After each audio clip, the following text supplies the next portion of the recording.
কিছুদিন আগে বান্ধবীর সঙ্গে বাজি ধরে যে লোকটাকে বউ সেজে মেসেজ করেছিলাম, সেই লোকটাই কিনা বাস্তবে আমার ভাইয়ের একমাত্র সম্বন্ধী হলো।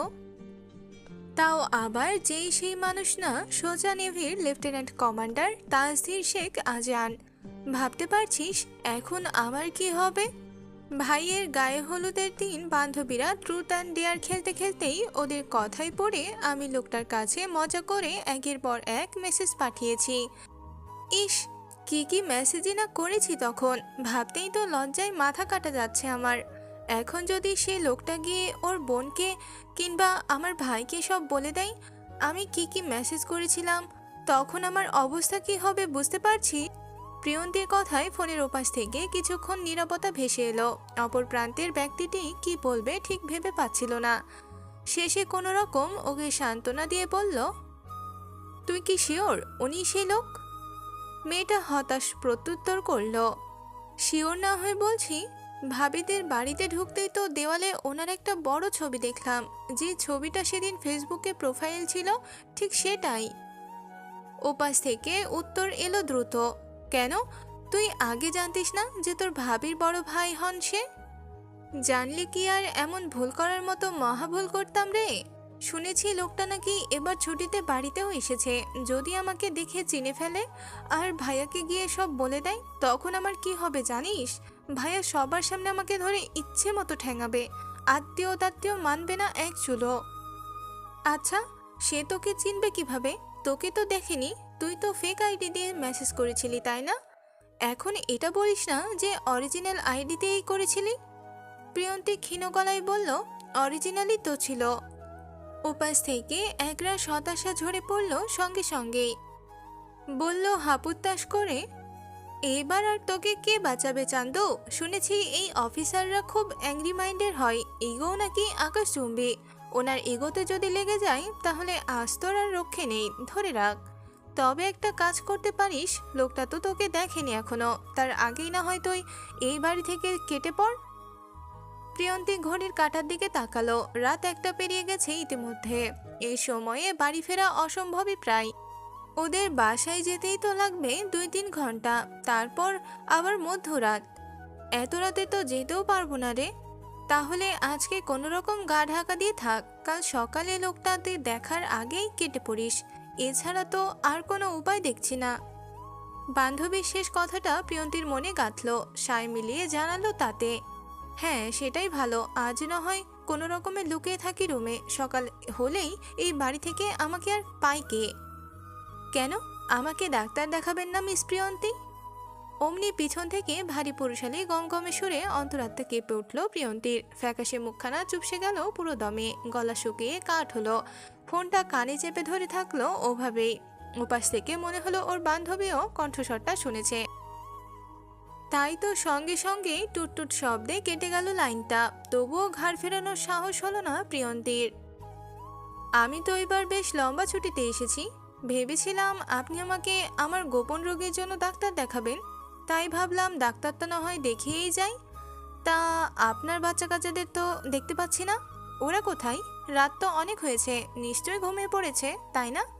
ডাকুন ওদের, বাবাকে দেখবে না? আমি তো আমার বাচ্চা কাচ্চাদের না দেখে এখান থেকে এক পাও নড়ছি না। প্রিয়ন্তীর বুক ধড়ফড় করছে সমান বেগে। কোনো রকমে ভয় সামলে ধীরে ধীরে ঘাড় ঘোরালো সে। চোখ তুলে তাকাতেই সম্মুখীন হলো লোকটার। ধূসর রঙা টি শার্ট আর কালো ট্রাউজারে দৈত্যর মতো লম্বা শরীরে এই কমান্ডারকে দেখতেই হৃৎপিণ্ড ঘোরার মতো দ্রুত ছুটল ওর। লোকটার দুভ্রুর কিঞ্চিত নিচে ছোট্ট একটা কাটা দাগ। শ্যামবর্ণের এই পুরুষটিকে দেখেই বোঝা যায় কোনো সামরিক বাহিনীর অন্তর্ভুক্ত সে। ওর এসব খুঁটিয়ে খুঁটিয়ে দেখার মাঝেই লোকটা সাইড করে এগিয়ে এসে ট্রাউজারের 2 পকেটে হাত ঢুকিয়ে দাঁড়ালো ওর সামনে। একবার বলেন আমি নাকি বাচ্চাদের খোঁজ খবর তো দূর, ফর্মুলার টাকাটাও পর্যন্ত পাঠাই না। আবার বলেন আমার নাকি শারীরিক দুর্বলতা আছে। যদি সত্যিই আমার দুর্বলতা থাকতো তাহলে এক রাতেই আপনার পেটে বাচ্চা এলো কিভাবে মিস প্রিয়ন্তী? প্রিয়ন্তীর মাথাটা সঙ্গে সঙ্গে নিচে নেমে গেল, কপাল ঘেমে টেমে একাকার। লোকটা সবকিছু খুব সূক্ষ্ম চোখে লক্ষ্য করলো, তারপর ধীর গলায় বলল, সে যাই হোক, আপাতত আপনার শেষ কথাটা রাখতে এসেছি আমি। আপনি বলেছিলেন এবার এলে আপনি নাকি আমাকে ডাক্তারের কাছে নিয়ে যাবেন আমার গোপন সমস্যার চিকিৎসা করাতে। এক পা এগিয়ে এসে নিচু গলায় যোগ করলো, তা আমাকে ডাক্তার না দেখিয়ে উল্টো আপনিই তো দেখছি বাড়ি থেকে পালাতে চাইছেন। This is not fair miss Priyanti. প্রিয়ন্তীর শরীর কাঁপছে, ঠোঁট শুকিয়ে গেছে, হাতে থাকা ফোনটা শক্ত করে চেপে ধরে চোখ মুখ খিচে কোনো রকম বলল শুধু, প্লিজ আমাকে ক্ষমা করে দিন। ভাইয়ার হলুদে বান্ধবীদের সঙ্গে ট্রুথ অ্যান্ড ডেয়ার খেলতে গিয়ে ভুল করে না আপনাকে মেসেজ করে ফেলেছিলাম। আপনার আইডি আমি নিজে সিলেক্ট করিনি, বিশ্বাস করুন। ওরাই আমাকে বলেছিল আপনাকে মেসেজ করতে। আমি সত্যিই খুব লজ্জিত। প্রিয়ন্তীর কথায় লোকটা এক সেকেন্ড চুপ করে থাকলো, চোখ দুটো সরু করে ভালো করে দেখলো ওকে, ঠোঁটের কোণে সূক্ষ্ম হাসি টেনেই বলল, মানে আপনি বলতে চাইছেন দোষটা আপনার না, আপনার বান্ধবীদের? প্রিয়ন্তী ভয়ে মাথা নুইয়ে বলল, জি, আমি সত্যিই খুব লজ্জিত। লোকটা হালকা হেসে এক ধাপ এগোলো কাছে, খুব কাছে, প্রিয়ন্তী নিঃশ্বাস আটকে যাওয়ার মতো কাছে। লজ্জিত হলে চোখে চোখ রেখে কথা বলতে হয় মিস। এভাবে মাথা নামিয়ে রাখলে তো মনে হয় আপনি আবার অন্য কিছু প্ল্যান করছেন। প্রিয়ন্তী তড়িঘড়ি করে মাথা তুলল, চোখে চোখ পড়তেই আবার নামিয়ে ফেলল দ্রুত, নত মস্তিষ্কে উত্তর করল, না না, কিছু প্ল্যান করছি না আমি।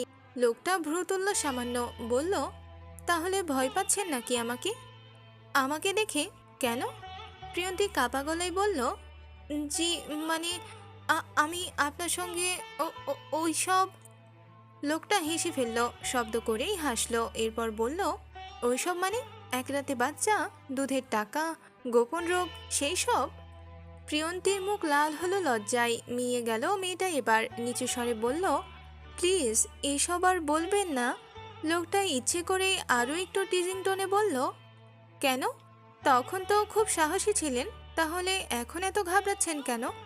প্রিয়ন্তী খুব করে চাইল এখান থেকে এক দৌড়ে পালাতে, একেবারে লোকটার চক্ষু সীমার বাইরে পালাতে, তবে পা দুটো ওর সঙ্গে বিশ্বাসঘাতকতা করলো, কথা শুনলো না ওর, জমে রইল ওই জায়গাতেই বেঈমান পা। একজন নেভি কমান্ডারের সঙ্গে এরকম ফান করার জন্য আপনার কী শাস্তি হওয়া চাই বলুন তো মিস? অমনি ফ্যাল ফ্যাল চোখে তাকালো প্রিয়ন্তী, চোখে পানি টলমল করছে ওর। লোকটা যদি সত্যিই ওর ভাইকে বলে দেয় তখন কি হবে ভাবতেই ওর বুকটা দুমড়ে মুচড়ে আসে ভয়ে। জড়তা মিশ্রিত গলায় টেনে টুনে দুখানা বাক্য বের করে আনে কোনো রকম, দয়া করে ভাইয়া বা ভাবিকে কিছু জানাবেন না প্লিজ। ওনারা জানলে লজ্জায় আমার মাথা কাটা যাবে, সবাই হাসবে আমাকে নিয়ে, ভাইয়াও খুব রেগে যাবেন। তো আমি কেন আপনার অনুরোধ শুনবো? আমাকে সেসব কথা বলার সময় লজ্জা লজ্জা ফিল হয়নি আপনার? আরও অনেক কিছুই তো বললেন সেদিন, আমার নাকি বেড পারফরমেন্স একদমই যাচ্ছে তাই, ভয়েই নাকি আপনার কাছ থেকে পালিয়েছি আমি। ও না, সরি, গা ঢাকা দিয়েছি। তো এখন তো এসেছি, এই যে দেখুন আপনার সামনেই দাঁড়িয়ে আছি দিব্যি। মেসেজগুলো কিন্তু এখনও আছে, আপনি চাইলে আমি আবার আপনাকে পড়ে শোনাতে পারি। শোনাবো? লজ্জায় দুই কান দিয়ে রীতিমতো ধোয়া বের হচ্ছে প্রিয়ন্তীর, মনে মনে শপথ করলো এ যাত্রায় এ বাড়ির চৌকাট পেরোতে পারলে ইহজীবনে আর এ বাড়ির অন্তর্মুখী হবে না ও, ভুলেও না। তাই টলমল চোখে দু হাত জোর করে মিনতি করল, আমার ভুল হয়ে গেছে, আমাকে ছোট বোন মনে করে মাফ করে দিন না প্লিজ। এই যে দিব্যি কেটে বলছি, আমি আর কখনো কোনোদিন কারো সঙ্গে এমন ইয়ার্কি করব না, ইভেন আর কোনোদিন ট্রুথ অ্যান্ড ডেয়ার গেমসই খেলবো না, প্রমিস। হুম, তা তো হবে না। যেখানে আপনি আমার পুরুষত্ব নিয়ে প্রশ্ন ছুড়েছেন, আমাকে কটাক্ষ করেছেন, বিনিময়ে তার পানিশমেন্ট পাবেন না? একজন লেফটেন্যান্ট নেভি কমান্ডার পুরুষত্ব নিয়ে মজা করার সুবাদে তার শাস্তিস্বরূপ আপনাকে এই আমার সঙ্গেই, আপনার ভাষায় এই নিরামিষ পুরুষটার সঙ্গেই সারা জীবন কাটাতে হবে। মিস থেকে মিসেস আজান সিদ্দিক হতে হবে, আমার নামের ট্যাগ লাগিয়ে পুরো একটা জীবন পার করতে হবে আপনার। ট্রাউজারের পকেটে দুই হাত ঢুকিয়েই সামান্য ঝুঁকলো তাসধীর, কণ্ঠ খাদে নামিয়ে এক বাক্যই বলল, বউ হবে না আমার, এই নিরামিষ পুরুষের আমিষ বউ।